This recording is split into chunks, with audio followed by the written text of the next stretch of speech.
Bonjour à tous et bienvenue dans cette première section sur les structures de marché. Donc il va particulièrement falloir être attentif à cette section puisque c'est vraiment la base de toute la stratégie. Ok.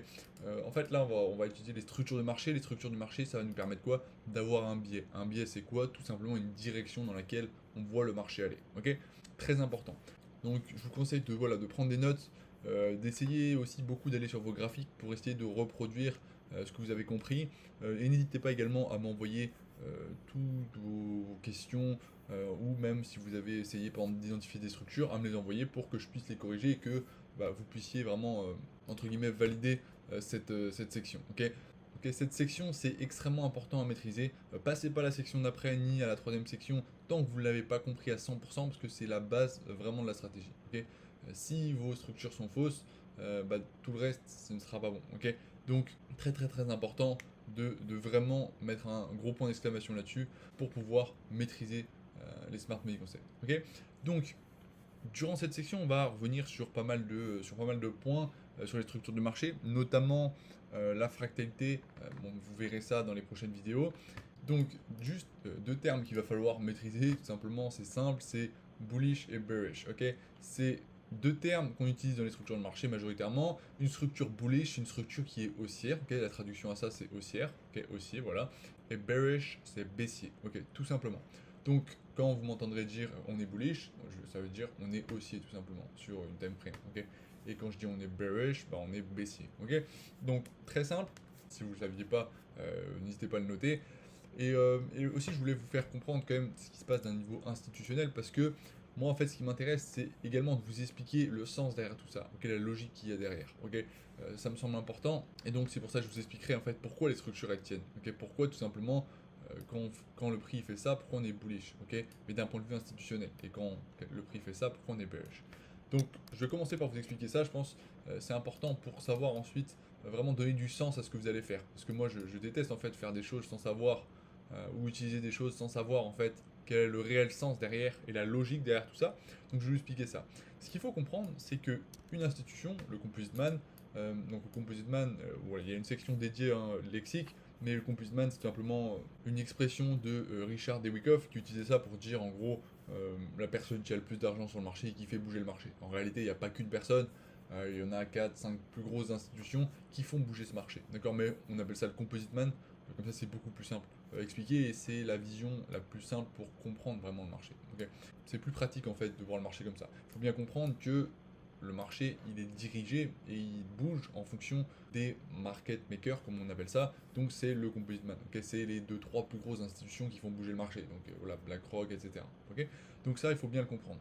Et en fait, tout mon trading il se base là-dessus. Okay. Comprendre en fait comment ils font. D'accord. Comment ils se placent sur le marché, comment ils referment leur position, comment ils protègent leur position, etc. D'accord. Et les structures de marché, je vais vous expliquer tout de suite comment ça fonctionne.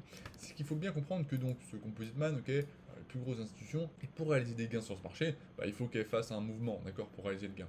Sauf que ce qui va se passer, c'est que vous voyez, hop, donc elles vont réaliser par exemple elles vont réaliser un mouvement. Ce qu'il faut bien comprendre, c'est qu'elles ont posé par exemple leur position acheteuse là-dedans, d'accord.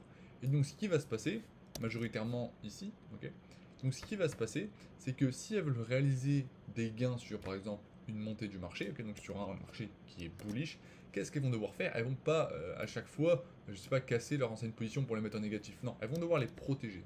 Et c'est pour ça tout simplement qu'on va avoir un marché qu'on appelle bullish qui va faire des plus hauts, ok, sans jamais casser les plus bas, ok. Donc vous voyez, le marché il va faire ça comme ça.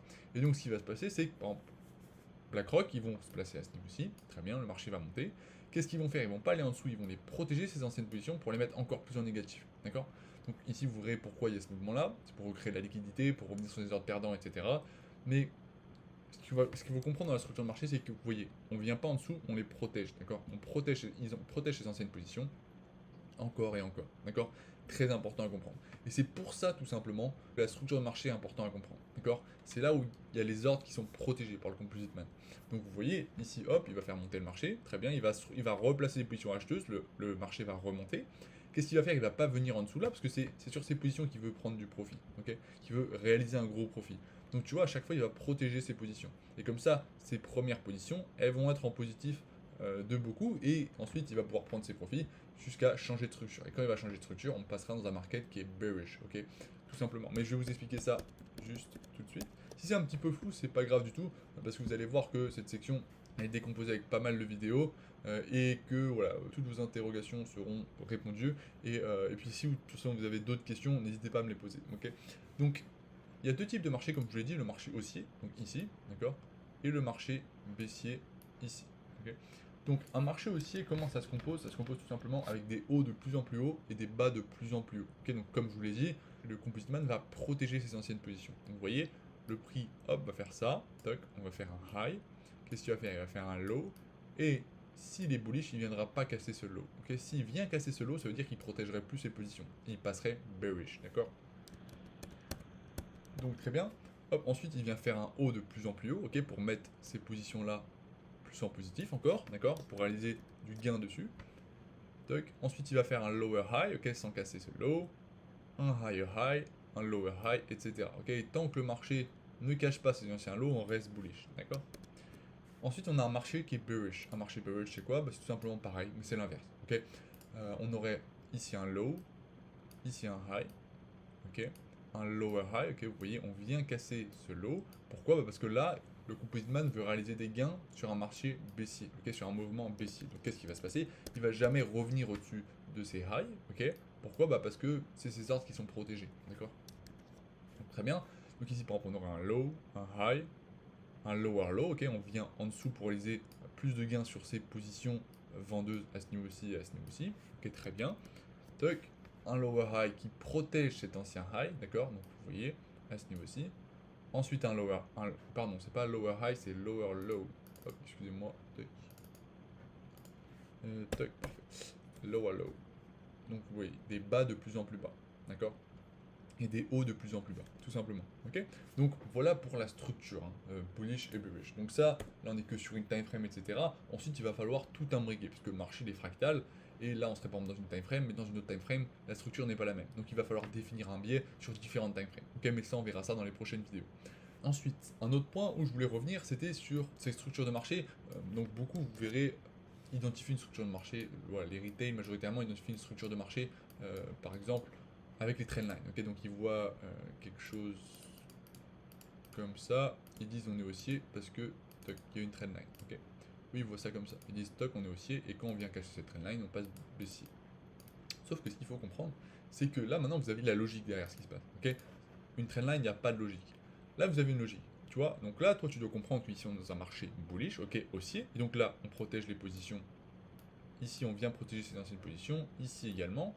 Et tant qu'on n'a pas cassé ce low, on n'est pas bearish, ok. Alors qu'un retail, si le prix vient faire ça, ok, vient casser cette trendline, lui, il va être passé bearish, ok. Alors que pas du tout. On est encore bullish, tu vois. On n'a pas encore cassé ses anciennes positions. Et le marché peut faire ça. Hop, très bien. Et là, on est bullish. Ok. À ce niveau-ci, on n'est jamais passé bearish. Jamais. Ok, jamais, jamais, jamais. Tandis que ici, tous les retail ont tradé ce break de la trendline. Ok. Donc, il ne faut pas identifier les structures de marché avec les trendlines. Non, non, non. Ok. Pas du tout. De toute façon, vous allez voir dans cette formation, c'est que tout ce que je fais, il y a toujours une logique derrière ce que je fais. Ok. C'est comprendre les empreintes de pas que laissent les institutions sur le marché. Parce qu'il faut comprendre qu'une personne qui a beaucoup, beaucoup d'argent à placer sur ce marché, et bah ça va se voir, ok. Pourquoi? Parce que toi quand tu te places sur le marché, personne ne peut le voir, ok. Pourquoi? Parce que tu ne traites pas assez, ok. T'as pas un capital assez gros. C'est pour ça d'ailleurs que quand tu rentres sur le marché, et bah t'es exécuté directement, ok. T'appuies sur buy sur l'euro USD, en une fraction de seconde, t'es dans le marché, ok. Composite Man c'est différent. Il a tellement de gros ordres qu'il ne peut pas faire ça. Pourquoi il ne peut pas faire ça? Parce que le marché est tout simplement un zero sum game. Ok, je vais vous le marquer à ce niveau-ci. Je vous l'ai marqué là. Le marché financier, c'est un zero sum game. Ça veut dire quoi? Ça veut tout simplement dire que à la fin de la journée, il n'y a pas d'argent qui a été gagné en général ou perdu. Non, ça n'existe pas. Ok, c'est juste un transfert d'argent.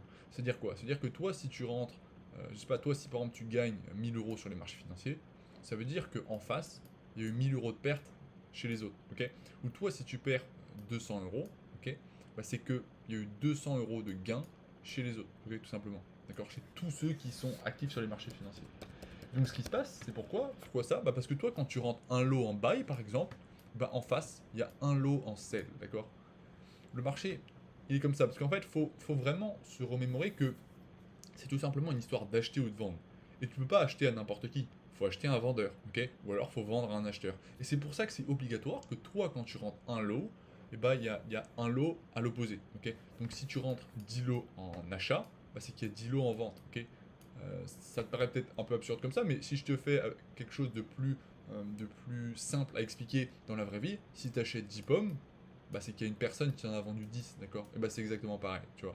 Donc au final, il y a juste un transfert, ok? Tu vois, le vendeur, il a donné à l'acheteur, ok? Ou l'acheteur a donné au vendeur. Et ben sur les marchés financiers, la personne qui gagne, entre guillemets, c'est l'autre qui perd. Tout simplement, ok? Et sur les marchés financiers, c'est pour ça que il n'y a pas d'argent qui sort, entre guillemets, ok? Il n'y a pas d'argent qui est de créer, comment dire? Il n'y a pas d'argent en fait qui est gagné ou perdu à la fin de la journée. Non, ok? Il y a des personnes qui gagnent, d'autres qui perdent, et au final, tout ça, ça fait zéro, ok? Tout simplement, ok? C'est ce qu'il faut comprendre.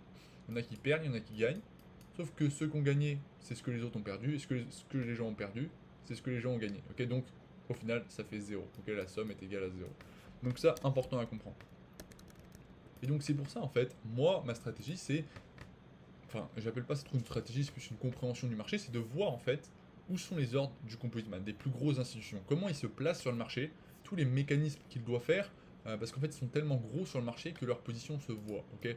Ça se voit, par exemple pour acheter, ils doivent manipuler pour se créer des liquidités, on verra ça ensuite dans les prochaines sections.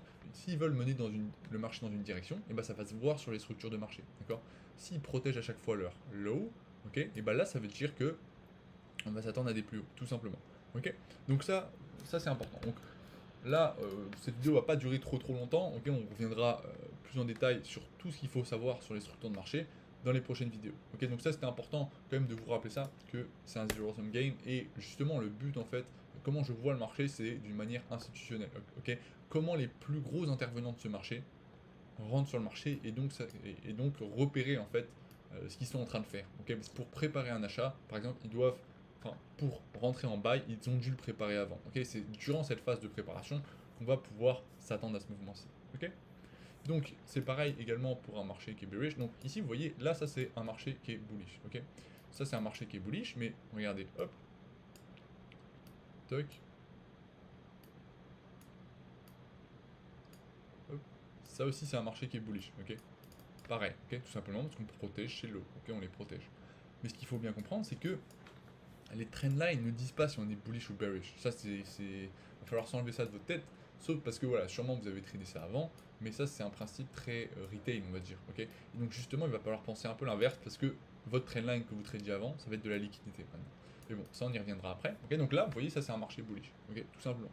Ce qu'il faut comprendre, c'est pas si voilà on a une trendline, non, c'est si il protège ces lows, ok, il protège, ok. À chaque fois, les lows sont plus hauts que les anciens. Et donc là, on est dans un marché bullish. Également, voilà, il y a plusieurs exemples. On pourrait faire quelque chose comme ça, toc, toc, quelque chose comme ça. Hop, ici on est toujours bullish, ok. On a des lows qui sont protégés, ok, on vient jamais en dessous. Par contre, à partir du moment où le prix vient en dessous de ce low, d'accord, donc par exemple comme ça, toc, là on passerait bearish. Okay. Pourquoi? Parce qu'il protège plus ces lows, d'accord, il les protège plus. Donc ça veut dire quoi? Qu'il veut potentiellement faire des plus bas désormais. Ok. Donc voilà pour ça. Maintenant on va juste aller sur le graphique pour vous montrer quelques exemples, parce que là c'est très théorique on va dire. Donc c'est parti. Donc vous voyez à ce niveau-ci, on aurait ici un high, ok. Ici on aurait un low, donc ici on serait bullish, ok. Vous voyez le marché à ce niveau-ci, ok. Il protège ses anciens lows. Il a commencé à acheter à ce niveau-ci, le composite man, et lui il veut réaliser des gains sur ce mouvement aussi. Donc qu'est-ce qu'il va faire? Il va tout simplement protéger ses anciens lows. Et donc comme il a commencé à injecter des buys à ce niveau-ci, vous voyez il le protège à ce niveau-là, d'accord. Très bien. Donc ensuite ici on aurait un high, un low, un high, un low, et vous voyez, à chaque fois, vous voyez, il protège ses positions, ok, il les protège, d'accord. Donc très bien. Ici, pourquoi je mets pas les structures à l'intérieur, c'est que tout simplement c'est du complexe pullback, mais vous le verrez après, ok, pas de problème. Vous voyez, et c'est toujours pareil, ok. Vous voyez, hop, et là on peut savoir que le marché est haussier, d'accord. Ici, on revient sur un ordre bloc, boum, ici il fait des plus hauts, qui casse ses anciens plus hauts pour tout simplement mettre ses anciennes positions qui sont à ce niveau-là encore plus en positif. Ok, donc on aura un high. Ici on a un low, okay, vous voyez, il protège à ce niveau-ci ses anciennes positions qui sont là, pour pas que le marché aille en dessous, d'accord. Ensuite on a encore un high, on a un low, un high, un low, un high, et hop, qu'est-ce qui se passe là? Boum, on break le dernier low. Ok, donc ça veut dire quoi? À ce niveau-ci, on ne protège plus ce dernier low, ok. Donc là, on passe quoi? On passe tout simplement bearish. Ok, donc durant tout ce mouvement-là, on était bullish. Et maintenant, on va s'attendre à des plus bas. Ok. Et qu'est-ce qui se passe? Vous voyez, maintenant, c'est l'inverse. D'accord? On a un high, on a un low, on a un high. Vous voyez, maintenant, le marché, il protège ses anciennes positions vendeuses. Ok, à ce niveau-ci. Ensuite, on aura un low, un high, très bien. Toc, à partir du moment où on casse ce low, c'est à ce niveau-ci. Un low. Donc notre high serait ici, mais on le verra ça après. Très bien. Toc. Ensuite, vous voyez, le prix casse à ce niveau-là. Ok, très bien. Donc là, hop, on passe bullish. Nickel. Ici, on aurait notre high. Ici, on aurait notre low. Ok, vous voyez, à ce niveau-ci, on protège les anciennes positions acheteuses à ce niveau-là. Ensuite, on aurait un high, un low, un high. Vous voyez, on les protège à chaque fois. Et là, boum, on vient casser. Okay, donc à partir de ce moment-là, on passe bearish. Okay, donc là, on a notre high, notre low. Et maintenant, on va s'attendre à quoi? On va s'attendre à ce que le prix protège ce dernier high. Ici, on a un high. Ok, très bien. On peut faire ça des heures et des heures. Un low, un high, ok. Et vous voyez à chaque fois le prix vient protéger, ok. À ce niveau-là, vous voyez, il vient pas plus haut. Pourquoi il vient pas plus haut? Parce qu'il veut protéger ce dernier high. Ok, il aurait pu venir à ce niveau-ci, mais tant qu'il a pas cassé ce niveau-ci, on est toujours bearish. Ok, très bien. Et donc, bon, on va pas y passer la journée, mais vous comprenez que c'est ça qu'il va falloir faire. Mais là, on est que sur une time frame. Ensuite, il va falloir imbriquer toutes les time frames, etc. Mais chaque chose en son temps. Peut-être que là, vous, quand j'ai fait du repérage sur le marché, vous n'étiez peut-être pas d'accord avec moi, ou vous compreniez pas trop, ou ça allait un peu trop vite pour vous. Pas de problème, c'est absolument normal. On va y revenir là-dedans, ok. On va y revenir étape par étape pour que vous puissiez bien comprendre tout ça, ok. Donc à la fin de cette section, vous allez maîtriser les structures de marché comme personne, ok. Et après, vous pourrez passer aux prochaines sections, d'accord. Donc le but, c'est pas une course, ok. Le but, c'est pas de finir la formation en une semaine, ok. Parce que vous pourriez le faire, hein, très, très simplement, ok, vous regardez une fois chaque vidéo, vous exercez pas, etc. Mais je peux vous garantir que vous maîtriserez rien du tout, ok. Donc il faut vraiment prendre votre temps pour essayer d'assimiler ça au mieux, ok. C'est important parce que, bah, tout simplement, c'est pas une course, ok. C'est un marathon. Le but, c'est quoi? C'est de réussir de, et de créer des connaissances, des compétences qui ensuite ne changeront plus, hein. À la fin, une fois que vous avez acquis ces compétences, c'est à vie, d'accord. Donc vous allez pouvoir en fait avoir cette compréhension du marché. Ensuite, vous verrez dans toute la formation que je vais tout vous expliquer, vous aurez cette compréhension du marché à vie, ok, tout simplement. Et donc ça va être super intéressant pour vous. Ok, donc voilà pour cette première vidéo. Donc si je récapitule un petit peu, la raison derrière une structure, c'est une protection des ordres, ok. C'est tout simplement, on protège ses ordres haussiers ou baissiers, ok. Donc si dans un marché bullish, on protège ses positions en buy, et dans un marché bearish, on protège ses positions en vente, ok, tout simplement. Ensuite, on a également vu que, voilà, on ne définit pas ça avec des trendlines, ok, on définit ça avec des ordres qui sont protégés, ok, on vient jamais en dessous ou au-dessus, ok. Donc voilà. Ensuite, je vais donner un peu de vocabulaire. Donc, bullish, c'est haussier, bearish, c'est baissier. Et puis voilà. Donc, n'hésitez pas à vous entraîner, à essayer de repérer ça. On se dit à la deuxième vidéo. Ciao.